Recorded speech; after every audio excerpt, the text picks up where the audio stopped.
This is the riparian buffer presentation. So we're going to talk about stream buffers, riparian buffers. We'll talk a little bit about what buffers are. Why the heck do we need them? I'm sure everybody in this presentation is at least somewhat familiar with the fact that we have an awful lot of regulations around buffers. Who can protect them? So we'll go through those different levels of government. And also, what does protection look like? And do the protections that we have in place provide adequate water quality protections, wildlife protections, flooding protections for the world that we live in now, but also the one that we know is coming due to the changes of the climate crisis? So let's start off with names, because names are important. As I said, I will flip back and forth between riparian buffer and stream corridor. Those pretty much mean the same thing. They mean exactly the same thing. So use them interchangeably, read them interchangeably in documents. Unless there is a specific definition in a rule or regulation that cites either riparian buffer or stream corridor, then you'll want to be consistent in your terminology use, just for legal reasons. But go ahead and feel free to use riparian and stream, buffer and corridor interchangeably. We're going to talk about in the next two slides, what the heck is a floodplain and a floodway, and their associated geographic or geology elements, the stream channel and the wetland. So riparian buffer, stream corridor, same thing. Floodplain and floodway, related, but very different, and have very different meanings in terms of when you're regulating protections. And stream channel and wetland are also unique entities. So I have two slides here. This one is from North Carolina. I had a little trouble capturing the New Jersey DEP images because of the documents that they were in. So I wasn't able to bring those to show them exactly to you. But the idea here is, in the center, you have the stream. That's the normal course of the stream. It's the normal volume of water that you have in the stream. It's going to fluctuate a little bit when we have big rains in the spring and in the fall. We get most of our water in New Jersey in the fall. We've seen some pretty wet springs recently as well. We tend to have drier summers and somewhat drier winters, so that the volume in the stream is going to change depending on the season. And then you have the riparian buffer. In a world as nature intended it, there's vegetation alongside the stream. There may or may not be some sloping. So if you look at the green grassy area, I'm not sure if you can see my pointer or not, but you'll see that there's some gradation slopes. Those slopes are going to be different depending on where you are. In some places in the Highlands, they may be much, much steeper. If you're down in the Pinelands, it may be much flatter, and you'll have a difficult time finding the edge of the bank of the stream, which is where the typical water volume would meet the land. And then adjacent to the riparian buffer, so you've got your vegetated zone here, you then have your uplands. So then ideally that's where you would have development of any sort, either agriculture, home, commercial, but you would stay out of the riparian area. However, in New Jersey, if you think about our history of development, since the United States has been colonized, New Jersey has had an enormous amount of hardscaping development. We are one of the 13 original colonies. So we have an extraordinary pattern of needing, by necessity as human beings, to be close to the water for access, for drinking, for wastewater, for transportation, for shipping of goods. And so much of our development has a history of starting along our riverbanks or our riparian areas. So we're pretty close into our waterways in much of this most densely populated state in the nation. Here's just another graphic to show you some differences in the same geography, but using different words. So in the previous slide, we're calling these areas streams, riparian buffers, and uplands. Now we're looking at floodplains. Floodplains are the areas that we can expect to flood under normal or exceptional storms. And so we have the normal channel. In the previous slide, we were simply calling that the stream channel. And then we have the base flood elevation. These are terms that are used quite consistently through many states. And so your base flood elevation is really your high water mark. And you can see your storm of record. And so you can see that you can have inundation of some of your riparian buffer, your trees, when you have your high level flood happening. It's also when you're talking about your maximum flood area, your high level flood area, that's your floodway. And then within your, or nested inside of the floodplain, you have your floodway. Your floodplain is this entire system of area that may be flooded. And you've got your flood fringe over here, which you may talk about your flood fringe flooding during exceptional storms. So think about 500-year storms. Keep that 500-year in mind, because there's a big discussion going on in New Jersey right now between the 100-year storm and the 500-year storm. And sorry for everybody, this is Leo. He's very concerned about flooding and riparian buffers. The reason why we talk about this terminology in riparian areas, stream areas versus flood areas has everything to do with what you're trying to protect. When you're trying to protect or when you're trying to protect for water quality, so you want to have clean water, you want to protect for wildlife, you want to protect ecosystems that are intact, or you'd like to be intact in your riparian areas, you're talking about riparian buffer protections. When you're talking about protecting against flooding, you're talking about primarily a human need and a human use. And so the terminology that you use in your rules and regulations at the local, regional, state, or national level needs to match the terminology of the intent of the rule or regulation. I hope that's clear. But as you can see, there's an enormous amount of relationship between riparian buffers and floodplains. We just call them different things depending on what we're trying to do with them. So with that said, again, thinking about New Jersey as one of the 13 original colonies with an enormous amount of development and enormous diversity in our geology and geography, we have all kinds of different buffers in New Jersey. We have rural buffers, we have suburban buffers, and we have urban buffers. So just like our communities, we have different kinds of buffers. In many cases, the buffers are too small. Why are they too small? Well, we have the compounding effect of we want to be close to the water for all the reasons we've talked about already. We have developed an awful lot in New Jersey. So we are the most densely populated state in the nation, and we have a lot of impervious cover. That's this blacktop here. So our roads, our roofs, and we're not allowing water to infiltrate.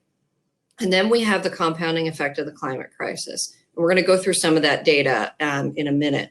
But the synopsis of the climate crisis data is the best available modeling that we have, and Dr. Robinson will go through this afternoon, tells us in a very layman's way that the big storms are getting bigger, and then we will have longer periods of dryness. So we can expect increases in flooding. So that underlines the reason why we want to have stream buffer protection or floodway protection. Again, depending on what our goal is, we're going to call it different things. The best way to stabilize a stream and protect water quality is to preserve the surrounding ecosystem. I cannot underscore enough that this is the most economically efficient and ecologically valuable way to protect water quality. I have worked on a few stream restoration projects, and they are astronomically expensive when there has been significant damage. When you are trying to stabilize a bank and you have to do hydrologic and hydrology studies to determine if you can add fill into a stream, stabilizing those banks and taking the volume out of the water so it doesn't continue to rip away your newly restored banks is extremely expensive, extremely labor intensive, and it doesn't always work. So the best thing we can do is to keep nature intact where nature is intact. So with that, I'm going to turn it over to Alex, and she's going to go through some of the details of protecting riparian buffers. Alex, would you like me to just flip the slides for us? That'll work. I get to be a little bit of a doomsayer, I think, and I'm going to talk a little bit about why we also need to protect buffers. I know many of you probably already know that it is important to, so think of this as good data that you can arm yourself with for when you need to either present this to a governing body or someone like that. So 50% of New Jersey's drinking water comes from surface water. So that's opposed to groundwater or aquifers, which is underwater. So that surface water is really important.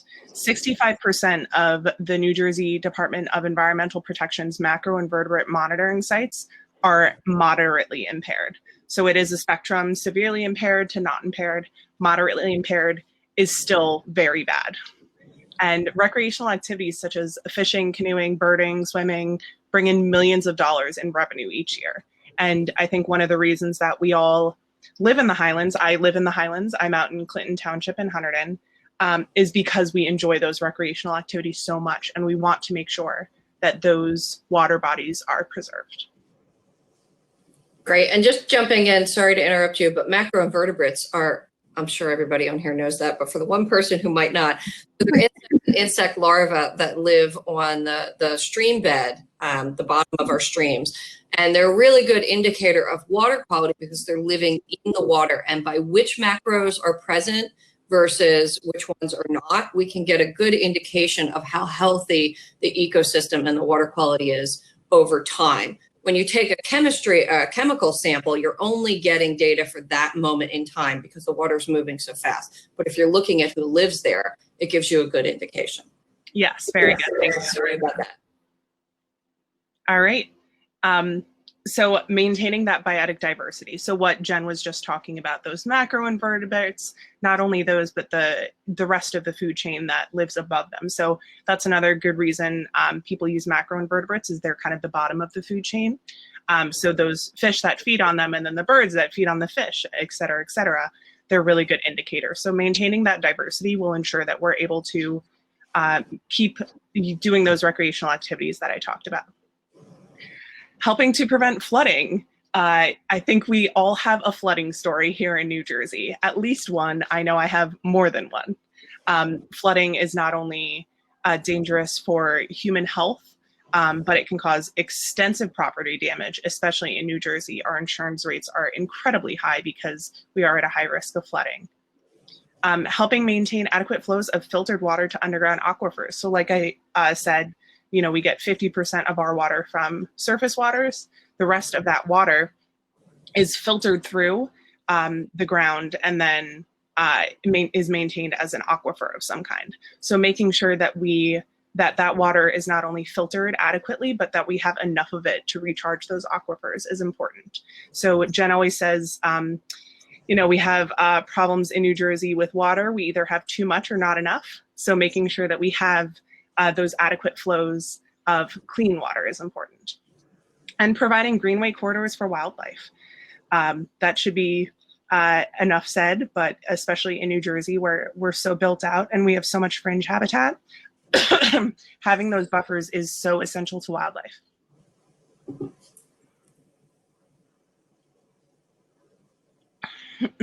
And excuse me, some scientific rationale. These are 3 different reasons, and obviously they all overlap. So reducing stream bank erosion. So you can see in the background of this photo, kind of that brown part where all the roots are coming out, that's stream bank erosion. And that can happen when it's usually a combination of a bunch of things. Either those, you know, the bank floods all the time and the water is running too fast. Also, the plants that are on that stream bank their roots aren't enough to actually hold the stream bank together. There's a whole combination of things that causes stream bank erosion. Shade surface waters to prevent excess warming. So temperature is a great indicator of how healthy a water body is, and colder temperatures tend to be better for certain species. Cold water also holds more oxygen. So, and it's better for trout, which is one of those great recreational activities, trout fishing. So the colder the water, the better.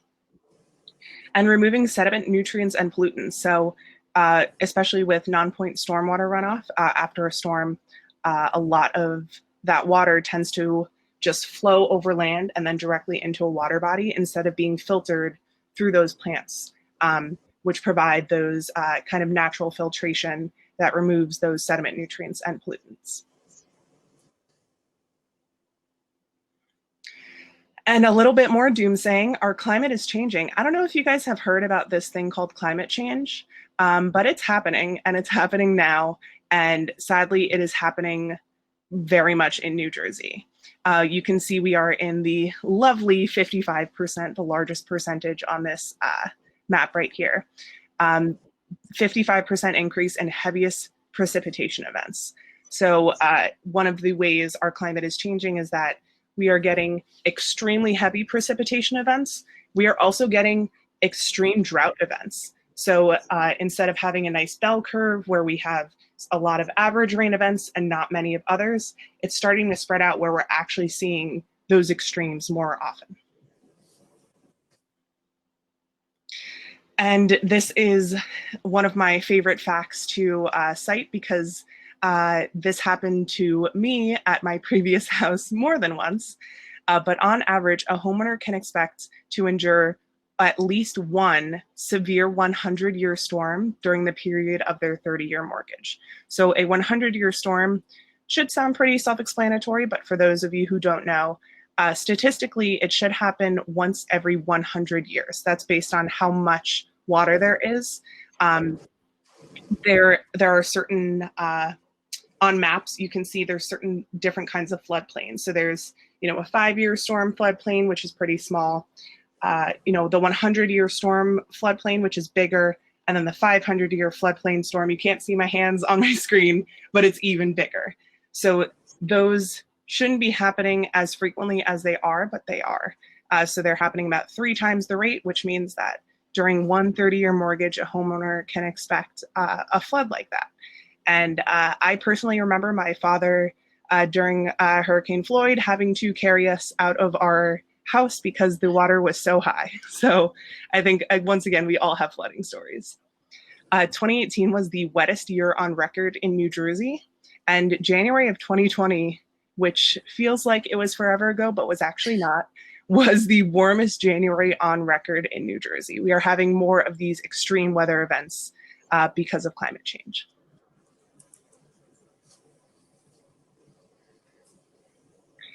And a little bit of stormwater math. So this is something that Jen and I are pretty passionate about. She passed that passion along to me. So the average annual precipitation for the first 7 decades of the 20th century was around 44 inches. The average annual precipitation for the 21st century, of which we're only 20 years in, was 47 inches. So there is already a huge increase in just the average precipitation. So that doesn't even take into account how often it's raining, how much is coming down at once. That's just average.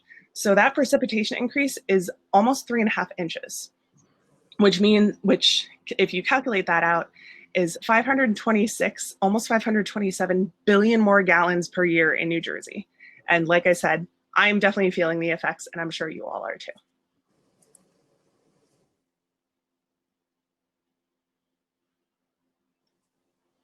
So this is some scientific data that we borrowed, I will say, from the New Jersey Department of Environmental Protection.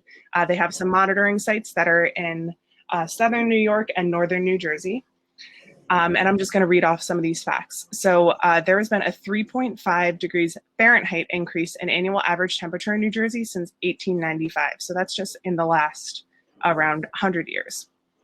A 4 to 11% increase in precipitation by 2050 is projected, and a 37% increase is projected by 2100. And that's with a moderate greenhouse gas emission scenario. So that's kind of a business as usual scenario with a few precautions taken. That is over a 3 times increase in precipitation by 2100. So we really need to start planning for this now.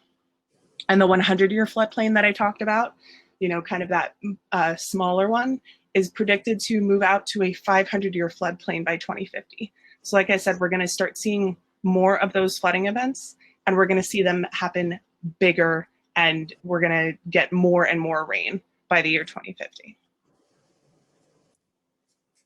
A few more facts. So we are expecting an additional 1 to 6 degree Fahrenheit increase by 2050 and almost double that by 2100. Again, this is kind of a moderate scenario. If we do take precautions at this point, it could be lower than this. We're expecting a 1 foot rise in flood elevation by 2050. Because New Jersey is so geographically unique, where we do have a long coastline and we are surrounded on most of our sides with water, we're especially going to feel this flood elevation rise, which could be up to 6 feet by 2100. So you can see that that rate is increasing, not only the elevation itself, but the rate. We're going to get warmer winters and much wetter springs. And the sea level, like I said, is rising faster in New Jersey than anywhere else in the world, not just in the United States, but in the world.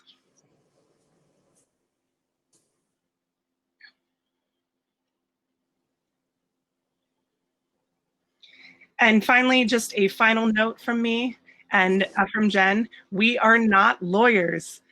Today is going to be a summary of stream corridor ordinances, and it is only meant to be a summary, kind of like an overview so you can arm yourself with this knowledge. We are not lawyers, so it's important that if and when you do want to enact a stream corridor ordinance, that's what SCO stands for, that you have your municipal lawyer review the final ordinance. If you have legal questions, we can't answer them, we can certainly find someone. I was just on a panel with my friend Chris Miller. He is the executive director of the Eastern Environmental Law Center. There are also many people from the Eastern Environmental Law Center here. They can certainly try to answer your questions. We will try to do our best to answer them, but just as a caveat, this is kind of just meant to be knowledge that you arm yourself with. And with that, I'm going to pass it back to Jen. Great, thanks, Alex. I hope it's obvious why we gave you a surprise climate talk inside of a riparian buffer presentation. As far as I'm concerned, we cannot have any conversations about ecosystems or natural system protection or management in New Jersey without also having a conversation about climate change. We simply know that the past is not a predictor of the future because of the climate crisis. And given that New Jersey is experiencing the climate crisis in a more profound way, as Alex has said, than anywhere else in the world, because of our low-lying nature, because of our situation on the planet, and because of our vast waterways, we absolutely have to take that into consideration when we're talking about our natural systems. We need to act now to both manage our natural systems and the impacts that are occurring to them and therefore us because of where we are in the climate change, I would say situation for lack of a better word, and also work to reduce greenhouse gas emissions so that we don't make the impacts exponentially worse than we already know that they will be. So you will hear lots more about that from Dr. Robinson, who I am a big fan of, our state climatologist out of Rutgers University. I think is closing out our conference. And so please do tune into that. He is phenomenal with presenting the data. And we thank him for all of his work at Rutgers and DEP and for allowing us to use that data here. So with that, let's get back to talking about the policy. Again, we're not lawyers, but we are policy experts, and we make policy based on sound science. So that's why we were walking through the science. In New Jersey, we're in a fairly good position in that we have several layers of protection regarding stream corridors, riparian buffers, again, they're the same thing, and our floodways. So to protect us and protect our buildings, our human infrastructure against the impacts of flooding. So we've got the municipal land use law, which anybody who does work on the local level with site plan applications, ordinances, should have some general familiarity with it. I will make a plug for ANJEC has a spring training. We've yet to set the dates for it yet, but we know that it will be virtual this year. So we offer effective fundamentals for effective environmental commissioners. Our spring training, our EC boot camp, it's all the same thing. And we have found that we have many planning board members, zoning board members, and locally elected officials attending that training as well, because we walk through the municipal land use law, we walk through how to review a site plan application, how to look at a stormwater management plan. So stay tuned for those dates sometime in the spring, February, March, April. We'll set those soon. So follow us on Facebook and Twitter and check out our website and you'll see those soon. Other protections we have at the state level for riparian. So I should just be clear, the municipal land use law allows for municipalities to protect riparian buffers. It doesn't in and of itself protect the buffers, but allows for you to do that. So this is your permission to go forward. Our state flood hazard rules, stormwater rules, water quality management plan rules all provide municipalities with the authority to go ahead and protect riparian buffers at a level or a strength that is above that which the state provides. So you can do better at the local level than the state requires. There are also regional acts that provide that permission. So DNR Canal Commission, and of course the New Jersey Highlands Act, which I know is talked about quite frequently at this conference. So moving forward fairly quickly, because I know we're running out of time, I want to make sure we're respectful of everyone's schedule today. The MLUL, the Municipal Land Use Law, has specific sections in there that talk about securing the public, securing your community from securing safety from flood. So there is your authority to go ahead and protect your floodways. There's also language in there about the conservation of open space and valuable natural resources. And as we've talked about, riparian buffers are a natural resource. So you have your authority to protect from a floodplain perspective and a riparian buffer perspective, depending on which you are looking to protect. And I would argue you need to protect both. Again, ample language in the MLUL, Municipal Land Use Law, for Stream Corridor Ordinance, that's the SCO, to prevent an increase in non-point pollution. Alex mentioned that earlier. So we are looking to reduce people pollution. That's what non-point pollution is. It's the runoff coming off of your lawn, the fertilizer coming off of your lawn, sheet flowing down your driveway and dumping into a stream. And then you're getting excess nutrients in a stream. And fertilizer does the same thing on land as it does on water, helps plants grow. So that's where you get that mucky looking algae in the summer months. And any phosphorus that's going into our waterways from your non-point source pollution, from your people pollution, is helping to accelerate the growth of HABs. It wasn't so bad this year because the temperatures weren't where they were the year before. I think there was a session in this conference on HABs, but harmful algal blooms, also harmful aquatic bacteria, I've heard them called both, but that's what prevents us from being able to access our waterways. And we had, I believe it was upward of 60 water bodies in New Jersey closed during the summer of 2019 because it just wasn't safe to have us or our pets out there on those waterways. HABs, just a quick note for those who aren't familiar with them, they're a 3.5 billion year old organism. They have been around much longer than we have, and they will be around much longer after us. But what we're doing is creating that yummy primordial soup that they like of high nutrients, high temperatures, and then they blossom.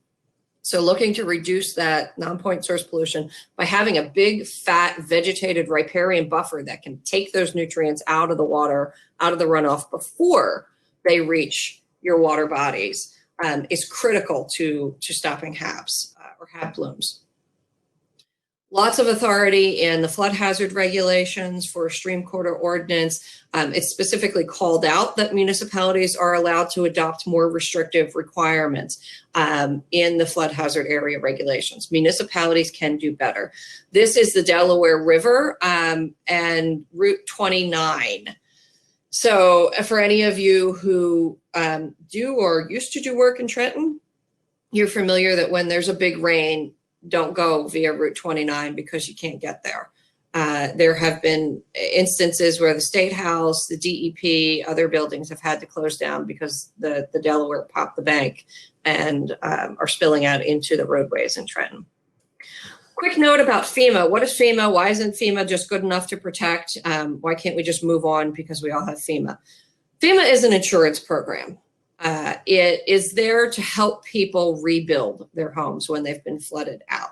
Provides emergency assistance or emergency aid to get in there, fix the damage, or to rebuild the damage. FEMA, to their credit, I am not a FEMA expert, but to their credit, given the intensity of storms that we have seen, I will say in general, in the 21st century, so in the past 20 years, think about Texas, think about Louisiana. How many times are those poor people hit with, storm after storm after storm? They just cannot possibly rebuild fast enough before the next one comes in.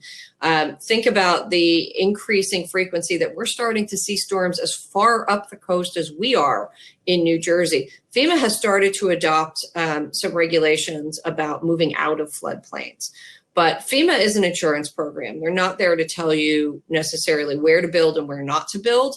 They're there to help you rebuild. But again, as I said, they are starting to shift their thinking because it's just, Einstein said, if you keep doing the same thing over and over again and expect different results, then that's insanity.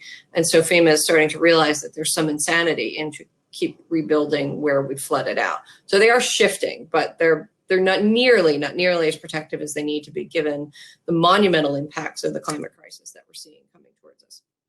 Again, more authority under the stormwater rules to protect your buffers. And this is where we first get this is where we get the first appearance of a 300-foot buffer, which we're going to talk about in relationship to the Highlands Act. I know saying Highlands Act can be a scary thing to some people, and there's lots of conversation to have about the Highlands Act. But it is here. It has been challenged. It has withstood challenges in the legislature and the court. It is here to stay for all of the reasons we've talked about in terms of protecting floodplain and riparian buffers. They are essential to the functioning of our ecosystems and our human communities.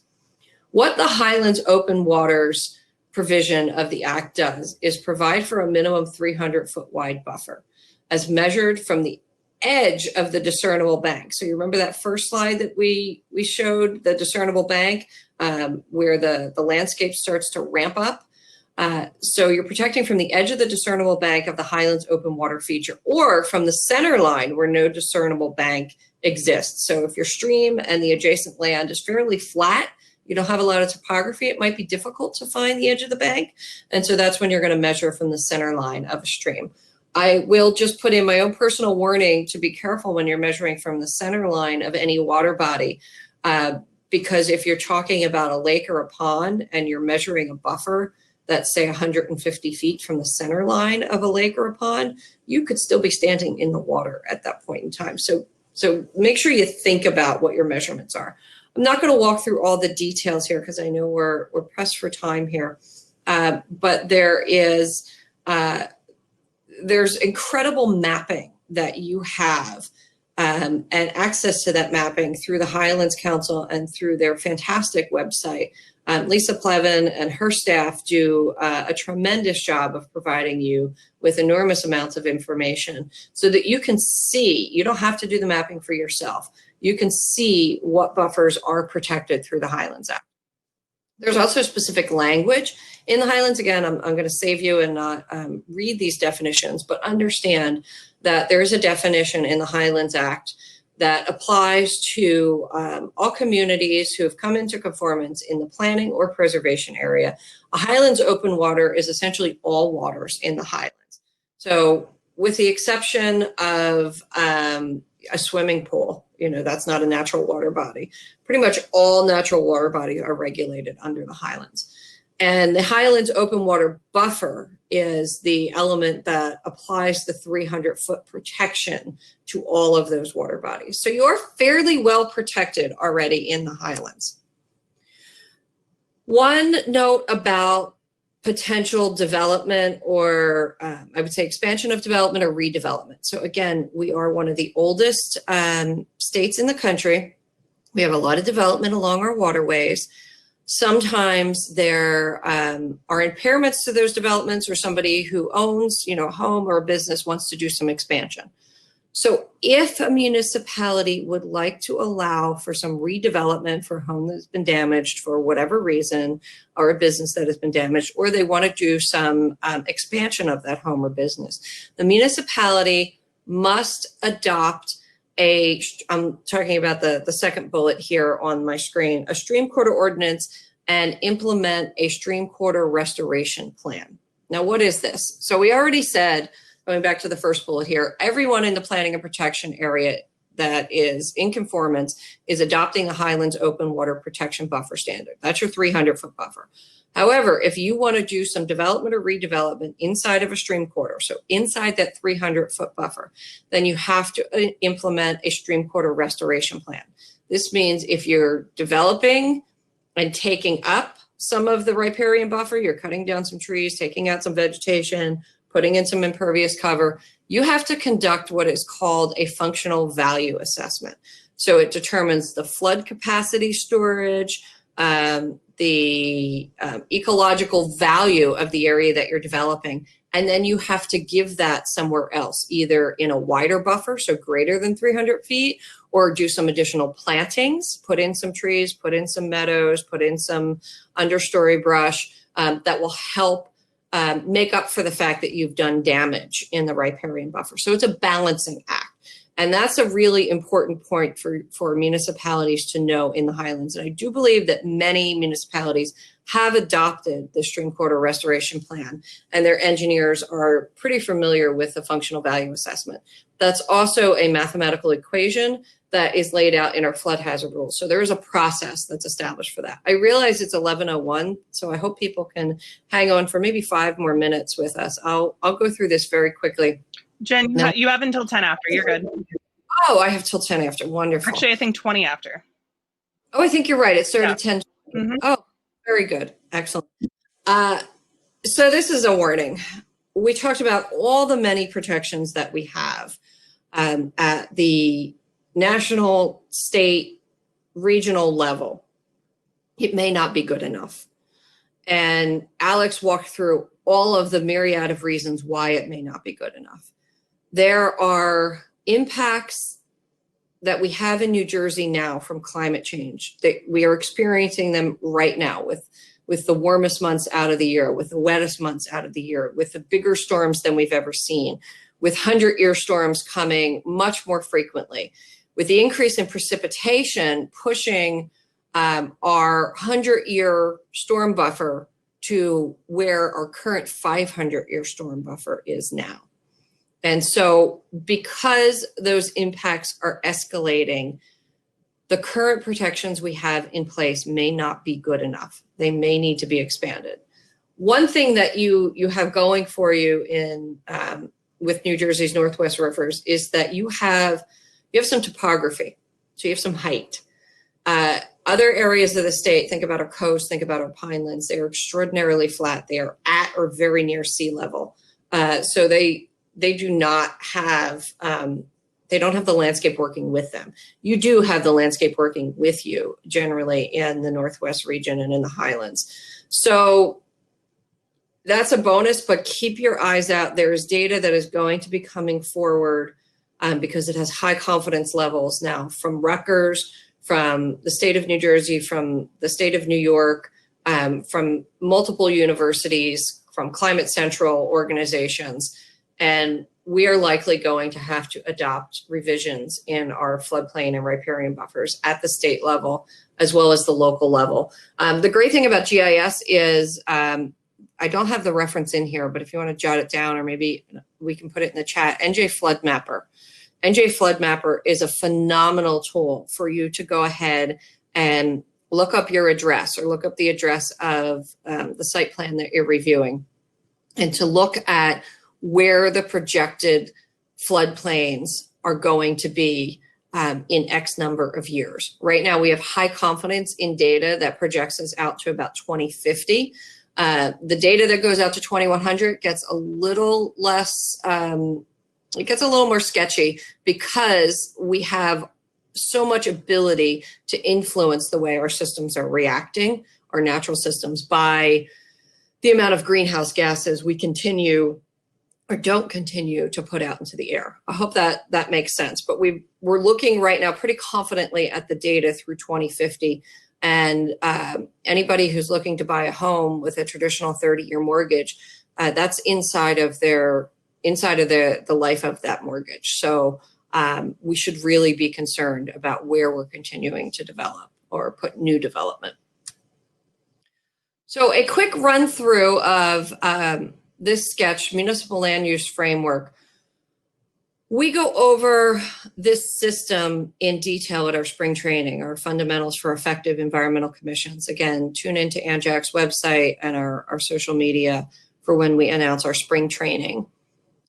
You have an environmental resource inventory or natural resource inventory at the local level.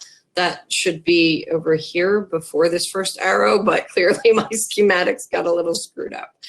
And then that feeds into your master plan, your ERI, your environmental resource inventory, your natural resource inventory, ERI, NRI, should be a component of your master plan. Because Joni Mitchell taught us a long time ago, you don't know what you've got till it's gone. So you've got to do an inventory to understand your natural systems. And from there, you can protect both the natural systems and the human systems. That feeds into your master plan. From your master plan, you then, which is your hopes, your dreams, your visions for what your municipality wants to be, what you want it to look like. Do you want to maintain rural character? Do you want to have a growth center? What is it that your master plan is telling you about your community? Then you go into zoning. The zoning is where the rubber meets the road. That's where you start to talk about, we're going to put industrial over here, we're going to put commercial over there, we're going to put our schools over here, we're going to have residential over there. And that's when you get into land use regulations. Your land use regulations are your ordinances. So think about your lot size, your setback requirements. You sometimes have historical ordinances or requirements. What color can you paint houses in historic districts? That's where you also have your riparian buffer or stream corridor buffer protections. So it becomes an ordinance. And then when a developer wants to come in and either develop, redevelop an area, they have to comply with those ordinances on the books. If you do not have an ordinance protecting whatever it is that you want to protect, say housing color to make it easy, then a developer can come in and paint a house neon green in a historic district. And neon green might not be consistent with the historic district. But if you don't have an ordinance that provides requirements on the type of color of home that is appropriate for that historic district, then the developer has every right to paint that house neon green. Same thing with buffer protections. If you are looking, again, we've got some great protections already on buffers at the state and regional level with the Highlands Act. If your municipality is looking to go beyond what the current requirements are in the Highlands Act, so or you're looking to adopt a riparian buffer management plan, you want to process, go above and beyond what's required. Again, we are not lawyers, so consult your lawyer.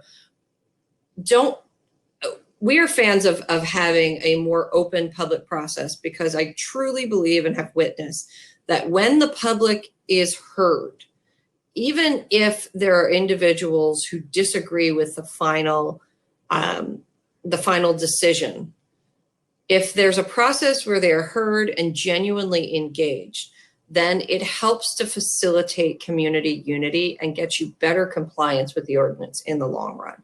So don't simply hold your first hearing and your second hearing and then one and done and pass the ordinance and move on.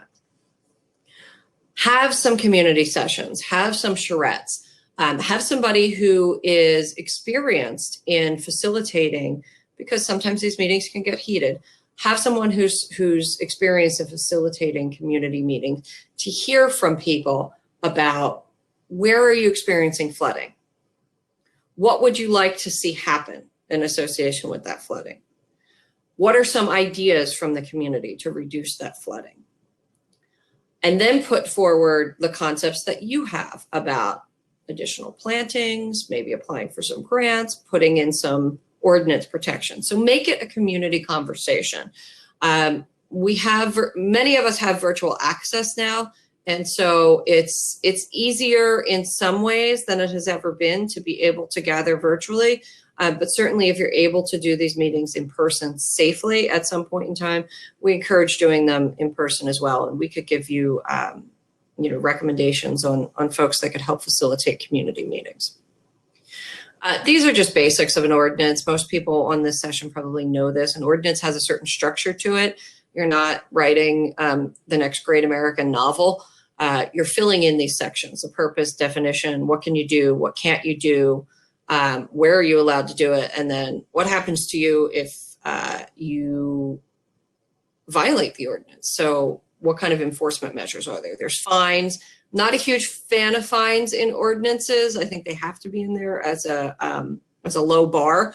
But I think the more effective enforcement tool is to fix the problem that you've created. So rather than paying the cost of doing business, whoopsie, you wiped out a whole row of trees. No, now you have to go back and plant trees. And there's some math to do in terms of if you knock down a big tree, well, you can't really plant another big tree, but you can plant a number of other small trees. Hope that makes sense. Implementation of ordinances is tricky, and most ordinances at the local level in New Jersey, unless they're running through the site plan application process, require a good faith effort from citizens and a little bit of neighbor keeping your eye out on what your surrounding people are doing. So make sure that you have your ordinance referenced in your master plan. That's what MP is. Ensure adequate notice of public hearings and all public meetings. Run a public information campaign. This is where environmental commissioners can be extraordinarily useful. ECs and other people who are committed to their communities can help run social media campaigns. They can help do educational events. They can help put up artwork around the community that identifies buffers and their importance. And as always, consult your attorney, consult your attorney. You can also reach out to, I cannot speak highly enough of the New Jersey Highlands Council staff. Lisa Plevin and her staff are phenomenal resources. Reach out to them. They are all accessible to you still throughout the pandemic. Check out the Highlands website. It's got great information. Obviously, the New Jersey Highlands Coalition, which has helped bring us all together here today. Julia Summers, Elliot Ruga, Juniper Leifer, and their whole crew, Zach Cole, are all phenomenal resources specifically about the Highlands. And then ANJEC, as a member of the New Jersey Highlands Coalition, is also here to help you. So with that, these are our direct emails for myself and for Alex. And if you have any general questions about our training, the email I don't have up here is info, as in information, but info@anjec.org. That's our general email. You can go ahead and use that. So I am going to, I don't know how to stop sharing now. Oh, yeah, that's a good, I don't know how to do that either. Because I did that little thing, so now I don't know how to stop sharing. Here, let's see, maybe I can override. Wait a minute, here we go. I think I did it. Okay, good. It'll pop up. You're no longer seeing my screen, right? Perfect. Yes. And I just want to point out, Herbert from the Highlands Council is in the chat, and they say, the Highlands Council provides grants to conforming municipalities for ordinance generation and development of all environmental resource plans, stormwater, lake management, stream corridor, etc. And you can reach out to Herbert. Their email is in the chat. Awesome. Thank you so much, Herbert. That's great information. Mm-hmm. So you got free money to help with conformance and help work on these ordinances. That's usually the big impediment when we work with municipalities to say, oh, how much is this going to cost? How many hours do I have to pay my attorney? And that's a hurdle. So you've got a tremendous resource in the Highlands. Mm-hmm. So we had a question. Are there, and this could be opening a can of worms because we might start talking about CAFRA and flood hazard. Are there special regulations regarding tidal estuaries with regards to buffers? Yes. Easy run. Yeah, so CAFRA, the Coastal Area Facilities Act, applies to tidal areas. So we're not dealing with that in the Highlands or in Northwest New Jersey. So even during the most recent ice age, the coastal plain was generally cut off along Route 1 around Princeton and Trenton. That's a very rough geography reference, but it's fairly good, and it ran up along Route 1. So you're really not talking about tidal flooding anywhere near Northwest rivers, even in our last ice age. But the answer is yes, and if you have specific questions, go ahead and feel free to email info@ANJEC or jcoffey@ANJEC, and I can put you in touch with some of our coastal partners, and they could walk through the specifics for you. But under the NJ Pact regulations, protecting against climate threats, the DEP is upgrading or strengthening regulations on flood hazard areas. So think about that in terms of riparian buffers, so more fresh water, as well as coastal areas. So they're looking in tandem. There are slightly different influences. Inland, you think about precipitation is our primary factor that's changing. And at the coast, they've got precipitation, they've got storms, and they have rising sea level. So there's a little bit of different math that goes on depending on where you are. Yeah, and so a few people, there was a conversation in the chat about what about climate change, was that slide about the importance of keeping trees, which reminded me of one other thing I wanted to talk about with regards to riparian buffers, that there can be a variety of types of buffers. So a lot of people don't want, trees that are blocking their view of a pond or a river. You can really use all kinds of vegetation, preferably native vegetation, if you want to build out a riparian buffer, if you do want to, restore it. So it can be trees, but it doesn't have to be. Trees definitely help, and they provide a lot of benefits, but there can be a lot of different kinds of vegetation in a riparian buffer. Absolutely. That's a great point, Alex. And there were questions. There was one note, so you had the list of, ways that municipalities, things that give municipalities power to regulate riparian buffers, and someone asked if Pinelands Commission should be on that list. Yes, it could. We probably just didn't include it because this is Northwest New Jersey. Absolutely. No, that list was not exhaustive. Mm-hmm. So there's the Raritan Canal Commission. So I mentioned DNR Canal. The Highlands Act, there's the Raritan Canal Commission, and there's also Pinelands. And I'm not sure if the Meadowlands have riparian buffer protections or not. I'd have to go look that up. But yes, there's certainly yes to the Pinelands.